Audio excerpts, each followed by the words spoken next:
Halo teman-teman, ketemu lagi sama aku Michelle Amadea. Kali ini aku mau sharing-sharing tentang analisis kuantitatif metode TPC pada produk udang segar. Oh ya, teman-teman ada yang udah tahu belum metode TPC itu apa sih? Dari jurnal-jurnal yang aku baca, metode TPC itu adalah metode total plate count, yaitu metode yang digunakan untuk menghitung jumlah mikroba yang terdapat dalam satu sampel atau sediaan. Metode ini biasanya juga disebut dengan metode ALT, angka lempeng total. Oh ya, metode TPC ini memberikan gambaran tentang kualitas dan higienis suatu bahan secara keseluruhan. Akan tetapi, metode ini tuh memiliki kemampuan yang terbatas dalam mengidentifikasi sumber kontaminasi bakteri. Metode TPC ini juga memiliki prinsip, yaitu menumbuhkan sel mikroorganisme yang masih hidup pada medium. Kemudian, mikroorganismenya akan berkembang biak dan membentuk koloni yang dapat dilihat langsung. Selanjutnya akan dihitung dengan mata tanpa menggunakan mikroskop. Metode TPC juga memiliki kekurangan dan kelebihannya. Kelebihan metode TPC diantaranya tidak membutuhkan biaya yang mahal. Lalu hanya sel yang masih hidup yang dapat dihitung. Lalu dapat dihitung beberapa jenis mikroba sekaligus. Dan dapat digunakan untuk isolasi dan identifikasi mikroba karena koloni yang terbentuk berasal dari satu sel mikroba dengan penampakan mikroba yang spesifik.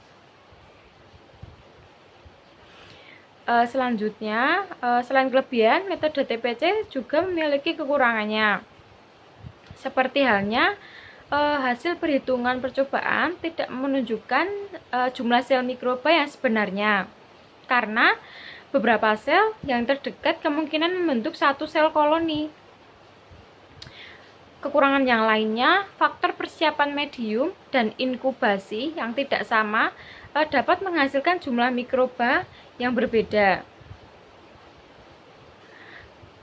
Dan mikroba yang ditumbuhkan harus dapat tumbuh pada medium padat dan membentuk koloni yang kompak, jelas, dan tidak menyebar. Lalu diperlukan juga waktu untuk beberapa tahap persiapan dan inkubasi yang lama, sehingga koloni tersebut dapat tumbuh dan dihitung. Kekurangannya metode TPC ini biasanya relatif membutuhkan waktu yang lama. Biasanya metode TPC ini dibagi menjadi dua metode. Yang pertama ada metode tuang atau pour plate dan metode permukaan atau spread plate.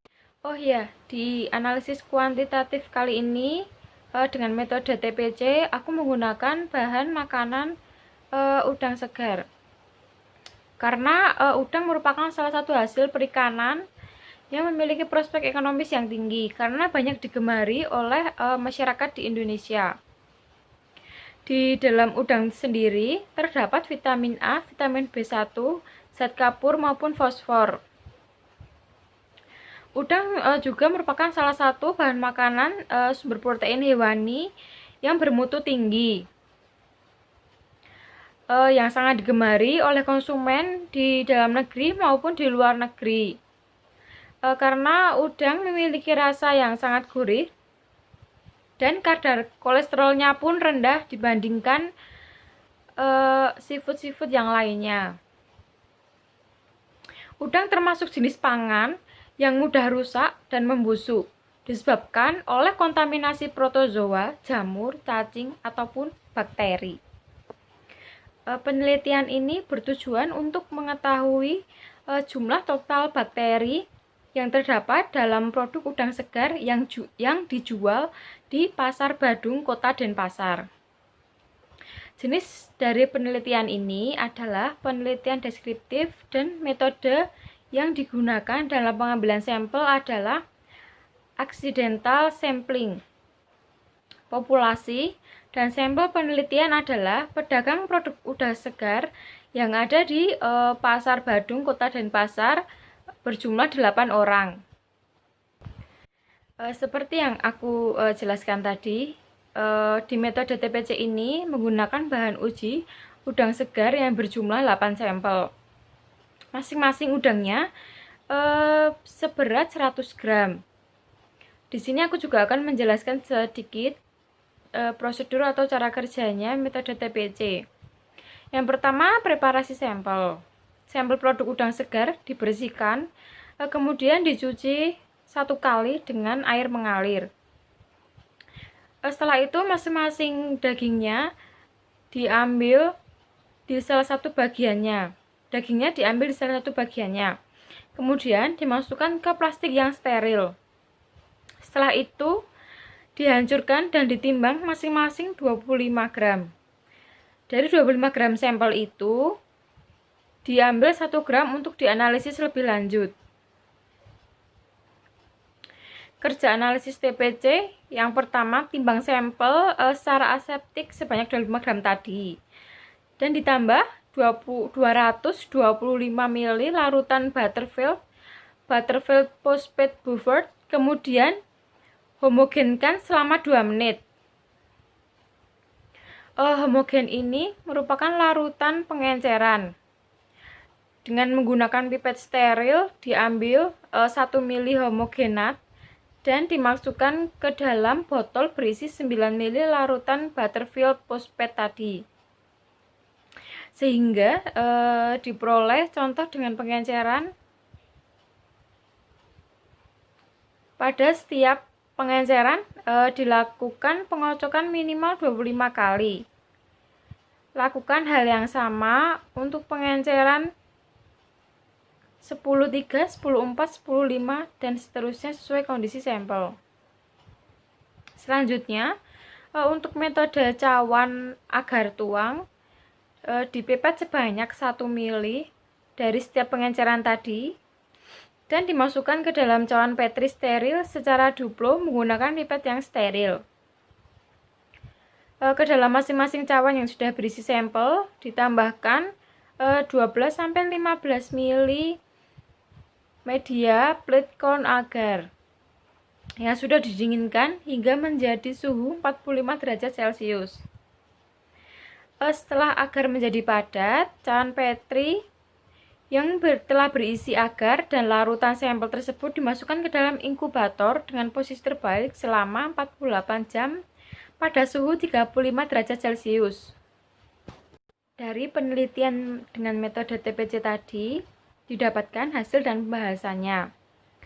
Menurut Codex Alimentarius, keamanan pangan didefinisikan sebagai jaminan bahwa pangan tidak akan menyebabkan bahaya bagi konsumen yang akan mengkonsumsi.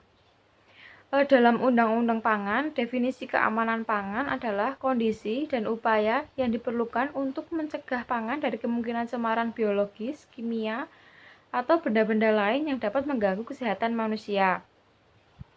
Kebijakan pemerintah dalam penyediaan pangan asal hewan di Indonesia didasarkan atas pangan yang aman, sehat, utuh, dan halal. Sedangkan kemunduran mutu udang dimulai setelah udang mati dan terus berlangsung tanpa kontrol hingga udang terdekomposisi sempurna. Pola penurunan mutu udang secara umum tidak jauh berbeda, baik secara kimiawi, mikrobiologi, atau secara yang lainnya. Adapun ciri-ciri organoleptik udang yang berkualitas tinggi atau masih segar. Yang pertama, kulitnya berwarna terang dan jernih, utuh, belum ada bagian yang patah atau lepas, belum mengalami perubahan warna. Kulitnya masih melekat pada daging dengan kuat. Di bagian mata udang yang terlihat segar masih bulat, hitam, dan tampak terang bercahaya. Pada daging, teksturnya masih kenyal. Daging dan bagian tubuh lain berbau segar, spesifik dengan bau-bau seafood dan rasanya manis. Dan bila ditaruh di dalam air, maka udang akan tenggelam. Selain itu, tidak terdapat bercak hitam pada daging-daging atau kulit-kulit udang. Sedangkan udang yang telah mengalami pembusukan dapat diketahui ciri-cirinya, yaitu kulitnya sudah berwarna merah kecoklatan, pucat, dan banyak terdapat lendirnya. Kulitnya juga sudah terlihat kendur dan mudah terkelupas. Pada mata udangnya pun tampak suram, berwarna putih serta tidak bercahaya. Dan daging udangnya pun teksturnya sudah lunak dan lembek, serta biasanya sudah muncul bau-bau busuk. Dan di beberapa bagian dagingnya terdapat bercak-bercak warna pada kulit, bercak-bercak hitam tadi. Dan bila ditaruh di dalam air, maka mengapung pada permukaan airnya. Dari analisis kuantitatif dengan metode TPC pada bahan makanan udang segar dapat disimpulkan yaitu proses mikrobiologi sangat erat hubungannya dengan proses kimiawi. Bahkan keduanya berjalan hampir bersamaan dan saling mempengaruhi proses pembusukan daging tadi. Aktivitas mikrobiologi ini mengakibatkan terjadinya penguraian beberapa senyawa dalam daging. Di antaranya, yang pertama pembentukan basa nitrogen seperti trimetilamin dan amoniak yang berasal dari trimetilamin oksida. Penguraian senyawa nitrogen lain seperti dekarboksilasi histidin menjadi histamin. Penguraian senyawa lemak oleh bakteri walaupun dalam tempo lambat. Hidrolisa dari triserida dan oksidasi lemak menghasilkan peroksida, aldehid, keton, dan asam lemak yang rendah, menghasilkan rasa lekak dan ketengian. Kesimpulan selanjutnya, penguraian senyawa protein oleh bakteri akan menghasilkan senyawa-senyawa volatil yang menghasilkan bau busuk seperti belerang, amoniak, dan kadaverin.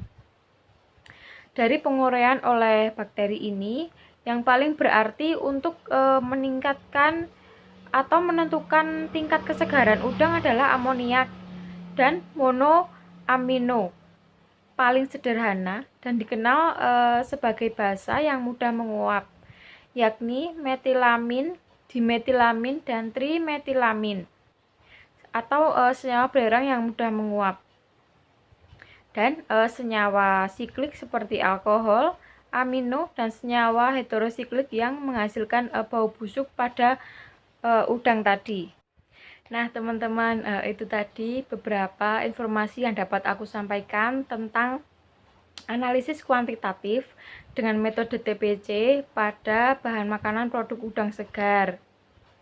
Semoga apa yang aku sampaikan tadi bermanfaat untuk teman-teman dan dapat menambah wawasan atau ilmu untuk teman-teman. Dan maaf jika dalam penyampaian tadi banyak salah-salah kata atau salah pengucapan yang kurang berkenan di hati teman-teman. Terima kasih udah menyempatkan menonton video ini. Dadah.